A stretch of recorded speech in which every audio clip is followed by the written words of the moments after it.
캔스페이스의 액티베이션에 대해서 말씀을 드리겠는데요. 이 캔스페이스라는 것은 액티브한 사이트에 시스테믹기가 갖고 있고 그리고 아스팔테이트를 인지해서 이 부분을 자를 수가 있는 그런 프로테인이 있습니다. 그래서 자유로운 형태로 존재를 하고 있을 때는 프로 도메인에 달라붙어 있고요. 이것이 어떤 외부 자극에 의해서 액티베이션이 되면 프로 도메인이 떨어지게 되어 있고요. 이것이 또 떨어져 나간 나머지 부분이 다이머를 형성해서 액티브한 캔스페이스를 형성할 수가 있고 이런 캔스페이스를 다른 서브스트를 자를 수가 있고요. 또한 자신이나 또 다른 캔스페이스를 액티베이션 시킬 수가 있습니다. 자, 그러면 이런 캔스페이스는 에이파토시스에서 과연 어떤 식으로 액티베이션이 되는지에 대해서 말씀을 드리겠습니다. 마이토콘드리아가 외부로부터 에이파토시스 시그널을 받으면 다양한 변화를 거치게 되어 있는데 그 중에 대표적인 이벤트가 바로 이런 마이토콘드리아 인터멤브레인 스페이스에 존재하고 있는 사이토크롬 C의 사이토졸로의 릴리스 현상이 관심됩니다. 그래서 릴리스된 사이토크롬 C는 사이토졸 내에서 아파포안이라는 프로테인과 바이딩해서 에이파토졸이라는 컴플렉스를 형성을 하고 있고요. 이 컴플렉스는 캔스페이스 9을 액티베이션 시킵니다. 그래서 액티브한 캔스페이스 9은 이어서 캔스페이스 3를 액티베이션 시키고 캔스페이스 3는 캔스페이스 6와 8을 액티베이션 시킬 수도 있고 직접 팩 내로 들어와서 DNA 프래그멘테이션에 관련된 그런 서브스트레이트를 잘려서 최종적으로 뉴트럴 프래그멘테이션과 DNA 프래그멘테이션이 들어갈 수가 있습니다. 그렇다면 과연 사이토크롬 C는 왜 에이파토시스 시그널에 이렇게 릴리즈가 되는지에 대해서 말씀을 드리겠습니다. 여기서 가장 중요한 역할을 한 것이 바로 이 BCL2 프로테인 패밀리가 있는데요. 이 BCL2 프로테인 패밀리라는 것은 BCL2라는 프로테인과 어떤 허물로지를 갖고 있는 그런 프로테인들의 집단을 말하고 있습니다. 그래서 크게 에이파토시스를 막아줄 수 있는 BCL2 패밀리가 있고요. 또 에이파토시스를 진행시킬 수 있는 그런 그룹도 있습니다. 그래서 먼저 에이파토시스를 막아줄 수 있는 것들로면 대표적인 것이 BCL2와 BCL-XL이 있고요. 보시다시피 C 터미널 쪽에 트랜스멤브레인 도메인이 존재하고 있어서 사이토졸에도 존재할 수가 있지만 마이토콘드리아가 그런 어떤 멤브레인에 붙어 있을 수가 있습니다. 반면 에이파토시스를 진행시킬 수 있는 그런 BCL2 패밀리의 대표적인 것은 벡스가 있고요. 또한 배드와 비드가 있습니다. 이 배드와 비드 같은 경우는 트랜스멤브레인 도메인이 존재하고 있지 않기 때문에 대부분의 경우 사이토졸에 존재하고 있습니다. 그럼 이런 BCL2 프로테인 패밀리들이 과연 에이파토시스에서 어떤 작용을 하는지에 대해서 말씀을 드리겠습니다. 보시다시피 에이파토시스 시그널이 전달이 되면 일반적으로 이 비드라는 에이파토시스를 일으킬 수 있는, 진행시킬 수 있는 그런 프로테인에 어떤 영향을 주게 됩니다. 그래서 이 비드는 사이토졸에 존재하고 있는 벡스 프로테인을 바인딩을 할 수가 있고요. 또한 이 벡스 프로테인은 마이토콘드리아에 존재할 수가 있기 때문에 이 직접 마이토콘드리아의 벡스에 달라붙을 수가 있습니다. 그래서 이런 벡스는 자신의 컨포메이셔널 체인지를 일으킬 수가 있고 그래서 트랜스로케이션이 일어날 수가 있습니다. 그래서 트랜스로케이션 된 벡스는 마이토콘드리아의 아우터 멤브레인에서 이런 채널을 형성할 수가 있고요. 이 채널을 통해서 사이토크롬 C가 마이토콘드리아로부터 사이토졸로 릴리스가 된다는 그런 이론이 있습니다. 자, 또한 에이파토시스는 보시다시피 이런 80된 누리냐는 프로테인에 의해서 이 배드의 디포스포릴레이션이 일어납니다. 그래서 인산기를 잃어버린 배드는 이 BCL-XL이라는 에이파토시스를 막아줄 수 있는 프로테인에 바인딩을 하게 돼서 이 BCL-XL이 어떤 제 역할을 할 수가 없게 만들어줍니다. 이 BCL-XL은 벡스의 채널 형성을 억제해주게 되는데 배드가 붙음으로 인해서 그 기능을 상실하게 돼서 이 벡스가 채널을 형성할 수가 있고 이어서 사이토크롬 C가 릴리스가 될 수가 있습니다. 여기서 보시면 카이네이스들은 요구하고 정반대로 배드의 포스포릴레이션을 도와줍니다. 그래서 이런 카이네이스들에 의해서 에이파토시스가 저해가 될 수도 있습니다. 여기 보시면 BCL2 프로테인이 있는데 이 BCL2 프로테인은 이런 비드에 영향을 줄 수도 있고 벡스의 컨포메이션 체인지나 트랜스로케이션 또는 이런 채널 형성을 막아줄 수 있는 것으로 알려져 있습니다. 자, 그래서 앞서 말씀드린 그런 캔스페이스나 BCL2에 관련된 것을 정리해보면 다음과 같은데요. 에이파토시스는 크게 두 가지의 스티뮬라이에 의해서 일어날 수가 있는데 하나는 그런 덱스에 있었던 무관한 스티뮬라이, 즉 스타스프링 같은 이런 인듀스에 의해서 일어날 수 있는 패스웨이가 있고 또한 셀 서페이스에 존재하고 있는 어떤 리세트에 의해서 매개되는 그런 에이파토시스 패스웨이가 있습니다. 그래서 전자의 경우는 어떤 시그널이 백스나 비드에 전달이 될 수가 있고 백스의 트랜스로케이션이 일어날 수가 있습니다. 그래서 마이토콘드리아에서 변을 거쳐서 사이토크롬스의 릴리스, 이런 콤플렉스 형성, 그리고 캐스페이스의 액티베이션, 그래서 최종적으로 이런 DNA와 뉴클리어 프래그멘테이션이 일어날 수가 있고 반면에 이런 센트럴 페이스에 존재하고 있는 리세트에서 일어나는 에이파토시스 같은 경우는 직접적으로 사이토존에 존재하고 있는 캐스페이스를 액티베이션 시킬 수가 있습니다. 이 캐스페이스 A는 비드를 통해서 마이토콘드리아 패스웨이를 거쳐 갈 수도 있지만 우선 직접적으로 캐스페이스 3를 액티베이션 시켜서 에이파토시스를 진행시킬 수가 있습니다. 보시다시피 이 양쪽 두 패스웨이 모두 캐스페이스 3가 공통적으로 걸려 있는데요. 그래서 많은 사람들이 에이파토시스를 막아주는 연구를 하면서 캐스페이스 3의 이니비터를 개발하고자 노력을 많이 했습니다. 그래서 많은 것이 나와 있지만 하지만 이 캐스페이스 3를 블락킹 시켜줬다 하더라도 이런 업스트림 쪽에서 마이토콘드리아의 어떤 기능은 상실이 되어 있기 때문에 현재는 이 마이토콘드리아의 기능을 보존할 수 있는 이런 업스트림 쪽에서의 에이파토시스를 막아줄 수 있는 그런 물질을 많이 개발하고자 노력하고 있습니다. 자, 그러면 본론에 앞서서 제가 사용한 누에 대해서 말씀을 드리겠습니다. 제가 사용한 누에는 암픽스볼이라고 하는 우리말로 배곡장입니다. 그래서 보통 이 흰색의 5 내지 6cm 정도의 누에고요. 복부에 존재하고 있는 다리 부분에 흠집을 내서 누에 칩을 수거를 하였습니다. 그래서 이 누에는 기존에는 주로 실리코의 생산 때문에 많은 사람들이 연구를 하였는데 저희 시험실은 동물스포 배양에 있어서 시럽의 같이 성분으로서 처음에 누에치액을 이용하고자 하였습니다. 그래서 저희가 맨 처음에 타겟으로 잡았던 그 시스템은 곤충세포와 베큐로바이러스 시스템에서 누에치액을 이런 동물세포 배양에 시럽으로 사용되고 있는 액티베이스를 대체해보자 라는 의도로 사용을 하였습니다. 그래서 이런 SF9셀이라는 곤충세포가 베큐로바이러스에서 인펙션이 되면 보시다시피 세포가 어느 정도 바이러스를 유지하다가 적정한 시점에서 이렇게 셀 데스가 일어나게 됩니다. 근데 저희가 이런 배지에다가 VHL을 각 농도별로 이렇게 증가된 농도로 이렇게 넣어주었더니 보시다시피 세포의 바이빌리티가 롱제비티가 이렇게 증가된 것을 볼 수가 있었습니다. 이렇게 농도가 더 커질수록 이렇게 세포의 롱제비티가 증가된 것을 볼 수가 있었고, 이것이 과연 누에치액이 에이파토시스를 막아주는 것인지에 대해서 연구를 수행하고자 하였습니다. 그래서 본 연구의 목적은 다음과 같습니다. 동물세포 배양과 인간의 질병에서의 누에치액이 갖고 있는 어떤 효과를 저희가 관찰을 하였고요. 그리고 누에치액의 에이파토시스 저해 기작에 대해서 연구를 수행하였습니다. 그래서 우선 곤충세포에서의 에이파토시스와 또 여기서의 제조학 단백질의 생산에 누에치액이 미치는 영향에 대해서 알아보았습니다. 제가 사용한 곤충세포는 SF9셀이고요. 배지는 컨트롤 배지로서 10% FBS 배지를 사용하였고요. 그리고 누에치액 효과를 보기 위해서 5%에 해당되는 FBS를 5%의 누에치액으로 대치를 하였습니다. 그래서 누에치액 배지를 사용하였고요. 저희가 베큐로바이러스로서는 목적 단백질로서 베타갈라코사이데이스를 생성할 수 있는 ACMP를 사용하였습니다. 자, 그래서 각각의 배지에서 세포를 배양하고서 어떤 시점에서 베큐로바이러스를 인젝션을 시켰습니다. 그래서 보시다시피 컨트롤 배지에서는 약 3일 동안 세포의 생존율이 유지가 되다가 그 이후부터 감소가 되는 것을 볼 수가 있습니다. 누에치액을 첨가된 배지에서는 보시다시피 세포의 롱제비티가, 바이빌리티가 약 2배가량 더 유지가 된 것을 볼 수가 있었고, 이걸 통해서 앞서 말씀드렸다시피 누에치액이 어떤 에이파토시스를 막아준 것이 아닌가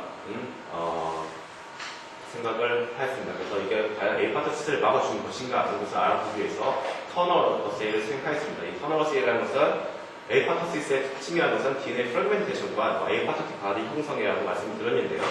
터널 어세이는 바로 DNA 프래그멘테이션에 그 DNA에 바인딩해서 발광 정도를 갖고서 발광이 많이 돼 있으면 에이파토시스가 많이 일어났다는 것을 알 수가 있는 그런 분석 방법입니다. 그래서 베큐로바이러스 인펙션을 시키고 나서 컨트롤 배지에서는 보시다시피 많은 것들이 발광하는 것을 볼 수가 있고 여기서는 에이파토시스가 많이 일어났다 그래서 알 수가 있었습니다.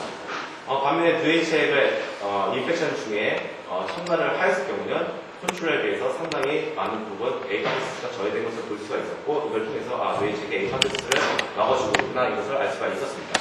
그러면 이런 정석적인 분석 말고 좀 더 에이파트스를 정량적으로 분석해보자라고 해서 소어 사이클 메시를 이용해서 셀 사이클을 분석을 하였습니다. 그래서 같은 시스템에서 셀 사이클을 분석했고요. 일반적인 스태프의 셀 사이클을 가는 것 같은데요. G1 페이스와 S, G2, N 페이스가 있고요. 그래서 에이파트스 분석은 보시다시피 G1 페이스보다 더 많은 기대를 갖고 있는 그런 부분을 전체에 대한 그런 그래서 어느 정도 포션을 차지하고 있냐를 측정을 하였습니다. A파트, D파트는 주로 이렇게 핵이 쪼개져서 나가기 때문에 그런 G1 페이스에 있는 셀보다 적은 양의 DNA를 갖고 있습니다. 그래서 그 G1 페이스보다 작은 이런 서브 G1의 양을 측정해 보았습니다. 그래서 누의 책은 정상적인 세포의 셀 사이클에 영향을 미치지 않는 것을 저희가 확인을 했었고요. 그래서 인펙션을 시킨 지 하루, 3일, 4일째 봤을 때 우선적으로 말씀드릴 것은 보시다시피 인펙션을 시키면 셀 사이클 G2 페이스에 어레스트가 일어납니다. 이것은 베클로바이러스 인펙션 데스크의 특징이고요. 또 하나 특징적인 것은 G2N 페이스보다 더 많은 양의 DNA를 갖고 있는 그런 세포들이 관찰이 되는데 이것은 베클로바이러스가 인펙션 되면서 세포 내에서 자기 복제를 하기 때문에 상대적으로 더 많은 양의 DNA가 검출되고 있습니다. 보시다시피 뇌책 배지 역시 G2N 페이스에 어레스트가 일어나는 게 관찰이 됐고 마찬가지로 G2N 페이스가 더 많은 양의 DNA를 갖고 있는 세포가 많이 존재하고 있었습니다. 그래서 두 개의 이런 이쪽에서의 프로파일을 관찰해 보면 덜 비싼 양상을 나타내는 걸 알 수가 있고 뇌체에게 에이파트스를 막아주는 것이 어떤 베클로바이러스의 레플리케이션을 막아줘서 상대적으로 타이틀을 적게 해줘서 에이파트스를 막아주는 것은 아니다는 것을 알 수가 있었어요. 그리고 이 서브지원의 에이파트스 발전에서 봤을 때 인펙션 시스템이 탈제되면 컨트롤 배지에서는 약 23%의 서브지원이 관찰이 되었지만 뇌체에서는 정상적인 수준인 약 5% 정도만이 에이파트스 가드가 검출되었습니다. 그래서 셀사이클 분석을 통해서도 에이파트스가 뇌체에서 저해가 됐다는 것을 알 수가 있었습니다. 자, 이 시스템에서 또 하나 중요한 관점인 것이 바로 이게 바이럴 프로테인의 프로덕션입니다. 그래서 저희가 아까 말씀드렸다시피 목적 단백질을 사용한 것은 베타갈락토사이데이스였고요. 셀사이클과 마찬가지로 프로테인의 정상적인 세포의 프로테인의 어떤 프로파일에는 뇌체 어떤 영향도 미치지 않는 것을 저희가 확인했었고요. 그리고 컨트롤 배지에서는 저희가 기대했던 대로 이렇게 목적 단백질이 시간이 지나면서 이렇게 생성되는 것을 볼 수가 있었고 뇌책 배지에서는 같은 시간대에 비교했을 때 더 많은 양의 목적 단백질이 생성된 것을 볼 수가 있었습니다. 이런 목적 단백질 말고도 이런 대부분의 바이럴 프로테인의 생산량이 뇌책에 의해서 더 증가된 것을 볼 수가 있었습니다. 자, 그럼 여기서 생각할 수 있는 것이 뇌책이 에이파트스를 막아줄 수 있는 이런 성분을 갖고 있어서 직접적으로 에이파트스를 막아줄 수도 있지만 또 한편으로는 이런 바이러스들은 보통 자신의 생존을 위해서 세포의 바이오벨트를 유지시킬 수 있는 그런 진을 스스로 갖고 있습니다. 그래서 그런 베클로바이러스 같은 경우는 P35 진을 갖고 있는데 앞서 말씀드렸다시피 뇌체액이 이런 세포의 생존에 관련된 베클로바이러스의 진 익스프레션을 도와서 간접적으로 에이파트스를 막아줄 수 있다는 생각이 들어서 과연 어느 것이 맞는 것인지를 확인해 보기 위해서 베클로바이러스 말고 이런 대표적인 에이파트스 인듀서를 사용을 해서 뇌체액의 임팩트를 확인해 보았습니다. 자, 그래서 각각의 인듀서에 대해서 DNA 프래그멘테이션을 관찰을 해 보았습니다. 그래서 세 가지 인듀서의 모두의 경우에 있어서 컨트롤에 비해서 뇌체에서 DNA 프래그멘테이션의 정도가 적은 것을 확인할 수가 있었고 이 실험을 통해서 뇌체에게 에이파트스를 막아줄 수 있는 성분을 갖고 있다는 것을 알 수가 있었습니다. 자, 그래서 그런 DNA 프래그멘테이션을 관여하고 있는 SF 업세민에 준비하고 있는 SF 캐스페이스 1의 팩트를 한번 측정해 보았더니 역시 기대했던 대로 컨트롤 배지에서는 SF 이런 캐스페이스 에피가 증가된 것을 볼 수가 있는데 뇌체에 보면 각각의 모든 인듀스에 대해서 이런 캐스페이스 에피가 저해되고 있는 것을 덜 액티베이션 된 것을 확인할 수가 있었고 이런 실험을 통해서 뇌체액이 뭔가 이렇게 업스트림 쪽에서 작용할 수 있는 그런 성분을 갖고 있지 않을까 이런 생각을 할 수가 있었습니다. 그래서 저희는 이런 시스템을 옮겨서 꼴동물 세포에서의 뇌체액의 에이파트스 저희 효과와 그 기작을 알아보았습니다. 자, 앞서 말씀드렸던 에이파트스의 패스웨이를 좀 더 간략하게 말씀드리면 스트라스폴린에 의해서 그런 에이파트스 시그널이 전달이 되면 이런 X의 컨포메이션의 체인지나 트랜스로케이션 부분 그리고 마이크로그램에서 어떤 변화, 이에 따른 사이토크롬스의 릴리스 현상, 그리고 캔스페이스들의 액티베이션, 그리고 DNA와 뉴클리어 프래그멘테이션을 각각에 대해서 뇌체액이 어떤 효과를 갖고 있는지를 저희가 확인을 해보았습니다. 그래서 다운스트림 쪽에서부터 시작을 해서 업스트림 쪽으로 올라가서 가는 방식의 실험을 수행하였습니다. 그래서 먼저 이 팩스 분석을 통해서 이런 크로마틴의 콘덴세이션, 뉴클리어 프래그멘테이션에 미치는 뇌체액 영향을 보았더니 정상적인 세포는 뇌체액 어떤 영향도 안 주었고 각각의 배지대에서 스타스코린을 이용해서 에이파토시스를 인덕션 시켰더니 컨트롤 배지에서는 이 20시간 정도 뒤에 36%의 에이파토틱 바디가 검출이 되었고 반면 뇌체액 배지에서는 약 9%에 해당되는 에이파토틱 바디가 검출돼서 역시 다운스트림 쪽에서 에이파토시스가 저하되고 있다는 것을 알 수가 있었습니다. 그러면 이런 뉴클리어 프래그멘테이션에 영향을 미친 것은 바로 캐스페이스 3의 액티베이션이라고 말씀드렸습니다. 그래서 과연 캐스페이스 3의 액티비티에는 어떤 영향을 미치는지를 확인해 보았습니다. 그래서 컨트롤 배지에서는 에이파토시스가 진행이 되면서 이런 캐스페이스 3의 액티비티가 증가된 것을 볼 수가 있고 반면 뇌체액 배지에서는 캐스페이스 3의 액티비티가 저하된 것을 볼 수가 있었습니다. 그럼 이런 캐스페이스 3의 액티비티를 뇌체액이 직접 하는 것이냐? 그것은 저희가 실험을 통해서 그것이 아니고 뇌체액은 이런 캐스페이스 3보다 더 업스트림 쪽에서 작용한다는 것을 알 수가 있었습니다. 그것은 바로 이런 인비트로 어세이나 이런 캐스페이스 3보다 업스트림 쪽에 존재하고 있는 캐스페이스 9의 측정해 보면 알 수가 있습니다. 그래서 캐스페이스 9의 액티비티를 가까이 배지에서 측정해 보았더니 보시다시피 컨트롤 배지에서는 캐스페이스 9의 액티비티가 역시 증가했고 뇌체액 배지에서는 완벽하게 저하가 된 것을 확인할 수가 있었습니다. 자, 그럼 이런 캐스페이스의 액티베이션에 영향을 미친 것은 바로 마이토콘드리아에 존재하고 있는 사이토크롬 C가 얼마만큼 사이토졸로 릴리스가 됐냐, 그 양에 따라서 결정이 된다고 말씀을 드렸고요. 그래서 저희는 각각 배지에서 수거된 세포를 그런 마이토콘드리얼 프랙션과 사이토졸로 프랙션으로 세퍼레이션을 해서 각각에 대해서 사이토크롬 C의 양을 측정해 보았습니다. 보시다시피 컨트롤 배지에서는 마이토콘드리아에 존재하고 있는 사이토크롬 C가 에이파토시스가 진행되면서 이런 감소되는 경향이 보이고요. 반대로 사이토졸에 존재하고 있는 사이토크롬 C의 양은 증가되는 것을 볼 수가 있습니다. 즉, 에이파토시스에 의해서 마이토콘드리아에 존재하는 사이토크롬 C가 사이토졸로 릴리스가 된다는 것을 알 수가 있죠. 이런 액틴을 이용해서 동량의 프로테인이 로딩이 되는 것을 확인할 수가 있었고, 반면 뇌체액 배지에서는 보시다시피 이런 스타스코린을 처리했음에도 불구하고 모든 사이토크롬 C가 마이토콘드리아에만 존재하고 있는 것을 볼 수가 있습니다. 즉, 뇌체계에서 사이토크롬 C의 릴리스가 억제가 됐다는 것을 알 수가 있죠. 그럼 사이토크롬 C의 릴리스는 아까 말씀드렸다시피 백스의 출혈 형성과 백스의 트랜스로케이션, 이런 백스의 컨포메이션을 체인지, 그리고 에이파토틱 시그널이 백스에 가는 과정, 이런 데서 뇌체액이 이런 릴리스를 막아준 것이 아닌가 이런 생각을 가져서 저희는 일단은 이런 에이파토시스 이벤트 중에서 백스의 트랜스로케이션에 대해서 뇌체액 이펙트를 확인해 보았습니다. 자, 마찬가지로 세포를 프랙셔네이션 시켜서 백스 엔티바디를 이용해서 임무브라이팅을 수행해 보았더니 에이파토시스가 진행되면서 마이토콘드리아에 존재하고 있는 백스의 레벨은 증가가 되었고요. 그 사이토졸에 존재하고 있는 백스의 레벨은 감소된 것을 볼 수가 있습니다. 즉, 사이토졸에 존재하고 있는 백스가 마이토콘드리아로 트랜스로케이션 됐다는 얘기죠. 컨트롤 배지에서, 뇌체액 배지에서 관찰을 해보았더니 마이토콘드리아나 사이토졸에 존재하고 있는 이런 백스의 레벨이 계속 일정하게 유지가 된 것을 볼 수가 있었고, 이를 통해서 뇌체액의 백스의 트랜스로케이션까지도 막아준 것을 알 수가 있었습니다. 그래서 이런 실험을 통해서 제가 생각한 것은, 그렇다면 이 뇌체액은 여러 가지 단백질과 여러 가지 물질로 구성된 컴플렉스이기 때문에 이런 뇌체액 내에서 어떤 성분이 이런 에이파토시스를 막아줄 수 있는 역할을 하고 있는지 그것을 일단 알아보고 하겠습니다. 그래서 이런 연구를 통해서 좀 더 구체적인 에이파토시스 저의 기장을 알 수가 있는 것이죠. 그래서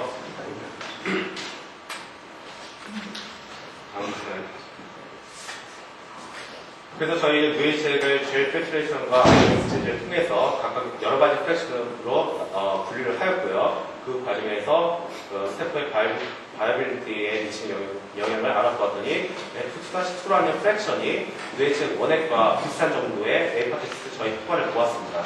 그래서 다음 슬라이드. 그래서 이것을 엔터미널 시퀀스를 통해서 확인해 본 거와 어느 프로테인과 F2 프랙션이 같이 서로 일치하는 것을 볼 수가 있고, F2 프랙션을 두 개의 30K 프로테인을 일단 응용을 하였습니다. 그래서 이 30K 주인을 프로테인 이펙트를 보기 위해서 뇌로부터 mRNA를 뽑아내서 CDN을 학습을 한 다음에 보시다시피 이렇게 PCDN의 벡터에 프로그래밍을 시켜서 힐러셀, 저희가 사용한 힐러셀의 트랜스펙션을 해서 CDN을 하였고요. 그래서 그런 빈백, 30K 진이 들어가지 않는 빈 벡터와 서로 이렇게 뉴클리어 프래그멘테이션을 같이 해보았습니다. 이것을 팩스트라는 형용사를 이용해서 에이파테시스를 분석한 것인데요. 이렇게 밝게 빛난 것들은 뉴클리어 프래그멘테이션, 크로마틱 콘덴세이션이 일어나서 밝게 빛난 것입니다. 그래서 이게 보시다시피 컨트롤로 사용된 대부분의 모든 셀들이 크로마틱의 에이파테시스가 일어난 것을 알 수가 있었습니다. 그래서 하지만 30K 진이 들어갔을 경우 거의 대부분의 셀들이 이렇게 밝게 빛나지 않고 이렇게 정상적인 상태의 핵을 유지하고 있는 것을 볼 수가 있었습니다. 마찬가지로 사이토크롬 C의 릴리스나 백스의 트랜스로케이션을 미치면 30K 프로테인의 이펙트를 보았더니 역시 마찬가지로 뇌측과 마찬가지로 사이토크롬 C의 릴리스나 백스의 트랜스로케이션 모두 이 30K 프로테인의 세포의 익스프레션에 의해서 억제된 것을 볼 수가 있었습니다. 그래서 제가 생각한 것은 세포 내에서 이렇게 30K 프로테인 익스프레션 돼도 이런 에이파테시스 저의 비자각을 보이고 있고요. 그리고 배지에다가 VH가 첨가를 했을 경우 마찬가지로 같은 포인트에서 에이파테시스를 저의 것을 볼 수가 있었습니다. 그래서 저희가 생각한 것은 그럼 VH액 내에 VH액을 배지 첨가해줬을 때 배지 내에 진정한 VH액의 30K 프로테인이 세포 내로 들어가서 어떤 역할을 하는 것이 아닌가 이런 것을 알아보기 위해서 30K 프로테인의 폴리페놀 레베이트까지 제작을 하였고요. 그래서 VH의 배지에서 자란 세포를 이렇게 펠렛 프랙션, 와이트 푸드라나 멤브레인 프랙션들과 사이토줄릭 프랙션으로 세퍼레이션을 해서 분석을 해보았습니다. 그래서 정상적인 세포에서 보시면 이런 30K 프로테인은 이 펠렛 프랙션과 사이토줄릭 프랙션 모델에 존재를 하고 있는 것을 볼 수가 있고요. 그리고 스타스포리를 이용해서 에이파테시스 시그널을 주었을지라도 거의 비슷한 수준으로 이 30K 프로테인이 세포 내에 존재하고 있는 것을 볼 수가 있었습니다. 반면 이런 에이파테시스 시그널을 주면서 배지 내에서 VH를 제거할 경우 에이파테시스가 일어나게 되고요. 그리고 30K 프로테인도 세포 내에서 이렇게 감소된 것을 볼 수가 있었습니다. 자, 그렇다면 VH액은 세포 내로 이렇게 보시다시피 들어올 수가 있고, 그렇다면 VH액이 세포 내에 들어와서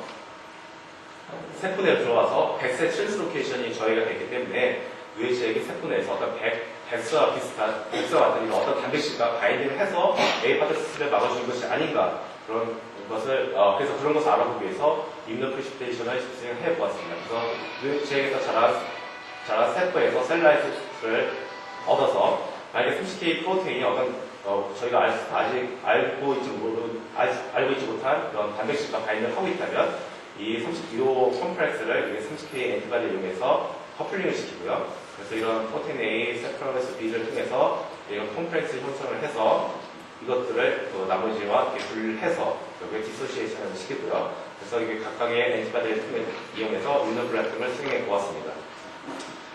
그래서 컨트롤로서 사용할 수 있는 30K 엔티바디를 이용해서 임무블라팅을 수행해 보았습니다. 그래서 저희 예상했던 대로 30K 프로테인으로 임무프리시테이션을 수행했기 때문에 여기서 당연히 나오겠죠. 그리고 저희가 다른 이런 엔티바디를 이용해서 다 시험을 해보았지만 다른 데에서는 밴드가 나오지 않았고 그리고 백스를 이용한 백스 엔티바디를 이용해서 임무블라팅을 수행했을 경우 에이파테시스 시그널을 주기 전과 졌을 때 모두의 경우에서 백스 프로테인이 검출이 되었습니다. 즉 30K 프로테인이 백스와 바인딩을 하고 있다는 것을 알 수가 있는 것이죠. 그래서 저희가 제안하고 있는 뇌체의 30K 프로테인의 에이파테시스 저희 기작은 다음과 같습니다.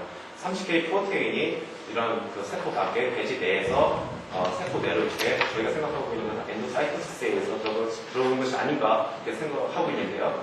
그래서 30K 프로테인이 사이토줄로 이렇게 좀 들어올 수가 있고요. 물론 30K 프로테인이 이런 멤브레인 프랙션에도 들어갈 수가 있겠지만요. 30K 프로테인은 사이토줄 내에서 백스와 바인딩을 할 수가 있습니다. 그래서 이 콤플렉스를 형성을 하게 되면 백스가 이런 비드와 같은 에이파테시스 시그널로부터 보호를 받을 수가 있고요. 따라서 백스는 컨포메이션을 일어날 수가 없고 트랜스로케이션도 일어날 수가 없습니다. 그 결과적으로 에이파테시스가 저해가 된 것을 알 수가 있었죠. 그래서 이런 걸 통해서 저희가 알 수 있는 것은 뇌체의 30K 프로테인은 보시다시피 마이토콘드리아로 어떤 에이파테시스 시그널이 가기 전에 에이파테시스를 브라킹하기 때문에 저희가 기존에 알려져 있던 어떤 캐스페이스의 이니비터들보다도 훨씬 더 좋은 장점을 갖고 있는 에이파티스 저의 기자를 갖고 있지 않을까 저희는 그렇게 생각을 하고 있습니다.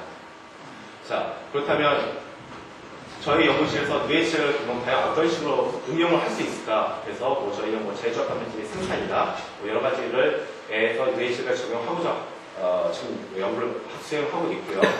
그리고 여기서 보여드릴 것은 뇌체의 어떤 인간의 앞서 말씀드린 인간 질병에 물론 이게 종이 다르지만 어떤 치료제에서 어떤 가능성이 있지 않을까 그런 생각에 따라서 다음에 시험을 수행하였습니다. 그래서 먼저 말씀드릴 것은 레이트 옥시젠 스피시스라고 해서 활성 산소입니다. ROS에 대해서 저희가 뇌체에 어떤 작용을 할 수 있지 않을까 그런 생각을 갖고 시험을 수행해 보았습니다. 이 ROS는 DNA와 프로테인과 이렇게 반응을 해서 반응할 수가 있고요. 이런 옥시데이티브 스트레스 같은 경우는 많은 질병들과 관련되어 있습니다. 그래서 에이징이나 에이즈, 파킨슨병, 알츠하이머 같은 이런 질병들에서 ROS가 어떤 에이파토시스의 인두스나 아니면 또는 부가적인 생물로서 생성이 되기 때문에 최근에 들어서 많은 사람들이 이 ROS를 연구하고 있습니다. 그래서 이런 ROS 같은 경우는 인비트로 시스템에서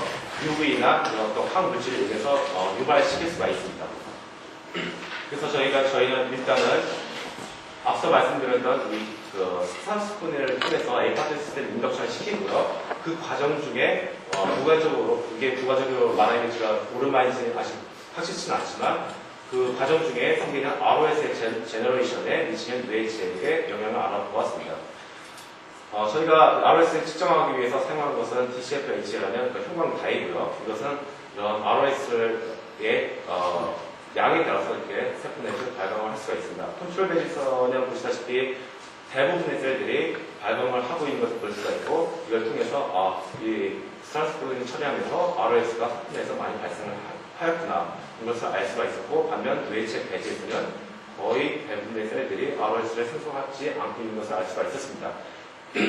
이것은 이런 에이파토시스를 인덕션 시키는 과정 중에서 생기는 ROS의 제너레이션에 미치는 뇌체의 영향이었고요. 그렇다면 뇌체를 직접적으로 ROS를 세포에 트리트먼트 했을 때 과연 뇌체에게 어떤 이펙트를 가질 수 있을까 이것을 보기 위해서 앞으로 한번 그래서 저희는 대표적인 ROS 중 하나인 하이드로젠 페록사이드를 이용해서 에이파토시스를 인덕션 시켰습니다. 그래서 컨트롤 배지에서 에이파토시스를 관찰해 보았더니 보시다시피 에이파토틱 바디가 많이 검출이 되었고요.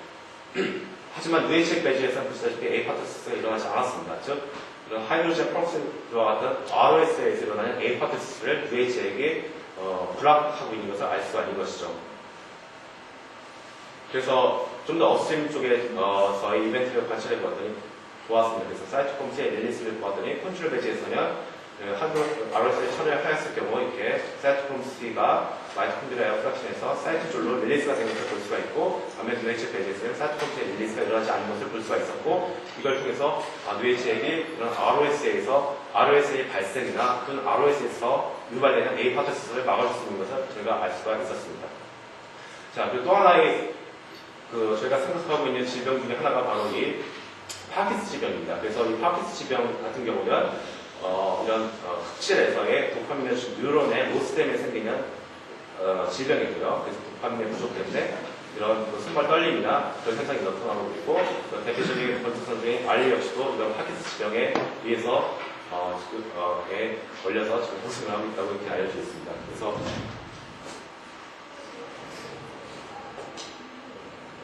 다음 슬라이드.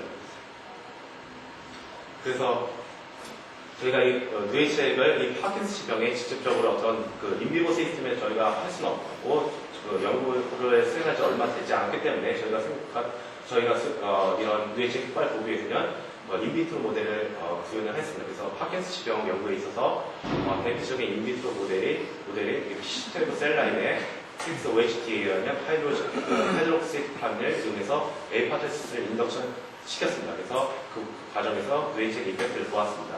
보시다시피 컨트롤 배지에서는 거의 모든 세포들이 OHT에 의해서 에이파토시스가 일어난 것을 볼 수가 있고 이 과정 중에 역시 이건 ROS 측정한 것인데요.